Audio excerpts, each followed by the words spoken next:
اور تکبر کے بارے میں بات یہ ہے کہ جب سے ابلیس نے اس کو اختیار کیا یہ اس وقت سے آزمائش بن چکا ہے۔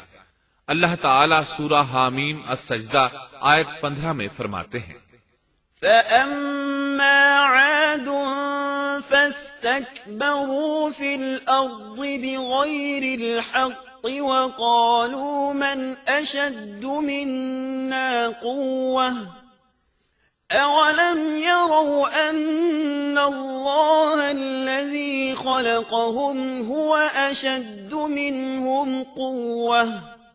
پس قوم عاد نے تو بے وجہ زمین میں سرکشی شروع کر دی اور کہنے لگے کہ ہم سے زوراور کون ہے؟ کیا انہیں یہ نظر نہ آیا کہ جس اللہ نے انہیں پیدا کیا ہے وہ ان سے بہت ہی زیادہ زوراور ہے؟ جب یہ لوگ اپنی سرکشی اور کفر میں حد سے بڑھ گئے تب اللہ تعالیٰ نے ہود علیہ السلام کو ان کی طرف بھیجا۔ انہوں نے انہیں اللہ کی طرف بلایا اور کہا، اے میری قوم، اللہ کی عبادت کرو، اس کے سوا تمہارا کوئی معبود نہیں۔ کیا تم ڈرتے نہیں؟ قوم کے کافر سردار کہنے لگے، ہم تو دیکھتے ہیں کہ تو نری بے وقوفی میں ہے، ہمارے خیال میں تو جھوٹا ہے۔ اس پر ہود علیہ السلام نے فرمایا، میری قوم، میں بے وقوف نہیں، میں تو تمام جہانوں کے پروردگار کی طرف سے بھیجا گیا ہوں، تمہیں اپنے رب کے پیغامات پہنچا رہا ہوں، اور ہوں بھی تمہارا دلی خیر خواہ اور امانت دار۔ کیا تم اس بات سے تعجب کرتے ہو کہ تم میں سے ایک شخص کی معرفت اللہ کا ذکر تم تک پہنچا کہ وہ تمہیں خبردار کر دے؟ تم اللہ کی اس نعمت کو یاد کرو کہ اس نے تمہیں قوم نوح کے بعد خلیفہ بنایا اور ڈیل ڈول میں تمہیں زیادہ پھیلاؤ دیا۔ تم اللہ کے احسانات کو یاد کرو تاکہ فلاح اور نجات پا جاؤ۔ ہود علیہ السلام نے اللہ کی عظیم نعمتوں کے ساتھ انہیں نصیحت کی، لیکن وہ بدبخت کفر ہی کرتے رہے۔ آخر انہیں جھنجھوڑنے کے لیے انہوں نے فرمایا، اے میری قوم، اللہ ہی کی عبادت کرو، اس کے سوا تمہارا کوئی معبود نہیں۔ تم تو صرف بہتان بازی کر رہے ہو، یعنی جن بتوں کی تم پوجا کر رہے ہو ان کی پوجا تم نے خود گھڑی ہے۔ اللہ تعالیٰ نے تو اس کے متعلق کوئی دلیل نازل نہیں فرمائی۔ میری قوم کے لوگوں، میں تم سے اس دعوت و تبلیغ کی کوئی اجرت نہیں مانگتا، میرا اجر اس کے ذمے ہے جس نے مجھے پیدا کیا ہے، تو کیا تم پھر بھی عقل سے کام نہیں لیتے؟ اے میری قوم کے لوگوں، اپنے رب سے گزشتہ گناہوں کی معافی طلب کرو، آئندہ گناہوں سے توبہ کرو تاکہ وہ برسنے والے بادل تم پر بھیج دے اور تمہیں طاقت میں اور بڑھا دے، تاکہ تم گناہگار ہونے کے باوجود روگردانی نہ کرو۔ ہود علیہ السلام مسلسل انہیں دعوت دیتے رہے، لیکن وہ ظالم قوم نوح کی طرح ان کا مذاق اڑانے لگی اور کہنے لگی، ہمارے خیال میں تو بے وقوف ہے اور شاید تو ہمارے کسی معبود کے بڑے جھپٹے میں آ گیا ہے، تو ہمارے بتوں کو برا کہتا ہے، اس لیے ان میں سے کسی کی مار تم پر پڑی ہے، اسی لیے تو ذہنی مریض بن گیا ہے۔ وہ ظالم لوگ چونکہ آخرت پر ایمان نہیں رکھتے تھے اور دنیا میں خوشحالی کی زندگی بسر کر رہے تھے اور تھے بھی اپنی قوم کے سردار، اس لیے اپنے ماتحتوں سے کہنے لگے، یہ تو تم جیسا ہی انسان ہے، وہی کچھ کھاتا ہے جو تم کھاتے ہو اور پیتا بھی وہی کچھ ہے جو تم پیتے ہو۔ اب اگر تم نے اپنے جیسے انسان کی اطاعت قبول کر لی تو سخت خسارے میں رہو گے۔ کیا یہ تمہیں اس بات سے دھمکاتا ہے کہ جب تم مر کر خاک اور ہڈیاں بن جاؤ گے تو پھر زندہ کیے جاؤ گے؟ ہرگز نہیں، یہ بات امکان سے باہر ہے جس کا وعدہ تم سے کیا جاتا ہے۔ یہ زندگی تو صرف دنیا کی ہے، ہم مرتے جیتے رہتے ہیں، ہم پھر نہیں اٹھائے جائیں گے۔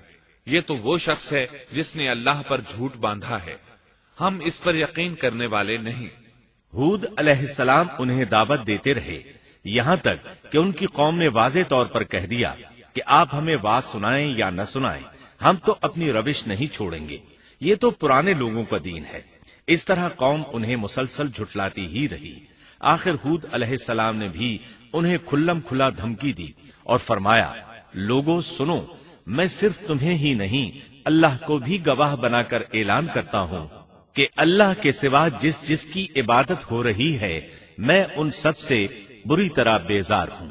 اب تم ہی نہیں اپنے ساتھ اوروں کو بھی بلا لو اور اپنے ان سب جھوٹے معبودوں کو بھی بلا لو، اور تم سے جو ہو سکے مجھے نقصان پہنچا دو، مجھے کوئی مہلت نہ دو، نہ مجھ پر ترس کھاؤ۔ یہ فرمانے کے بعد انہوں نے اللہ سے دعا کی، رب انصرني بما كذبون. اے پروردگار، ان کے جھٹلانے پر تو میری مدد فرما. اللہ کی طرف سے آپ کو جواب ملا، یہ تو بہت ہی جلد اپنے کیے پر پچھتانے لگیں گے. اللہ کے نبی کا انکار کرنے، اس سے بغض رکھنے اور اس کا مذاق اڑانے والوں کا انجام کیا ہوا؟ اللہ نے انہیں ایسے زناٹے کی آندھی سے تہس نہس کیا کہ جس کی تاریخ میں مثال نہیں ملتی.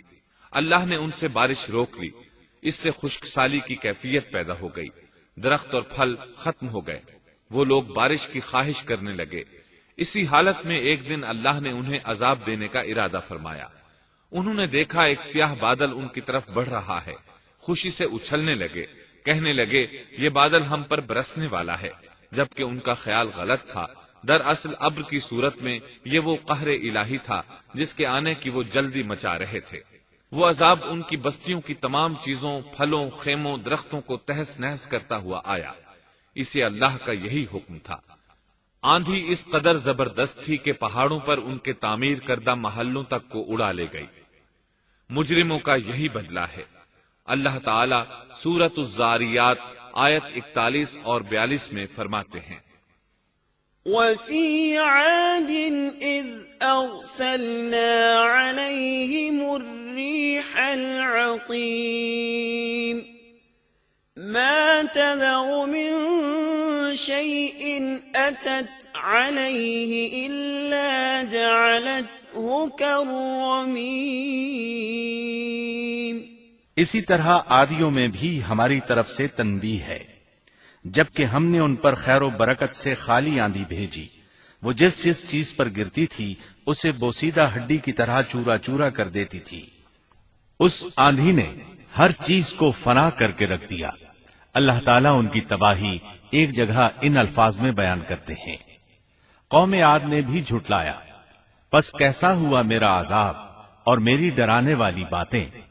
ہم نے ان پر تیز و تند مسلسل چلنے والی ہوا ایک لگاتار منحوس دن میں بھیج دی، جو لوگوں کو اٹھا اٹھا کر دے پٹکتی تھی، گویا کہ وہ جڑ سے کٹے ہوئے کھجور کے تنے ہیں.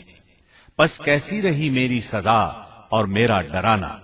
یقیناً ہم نے قرآن کو نصیحت کے لیے آسان کر دیا ہے، پس کیا ہے کوئی نصیحت پکڑنے والا؟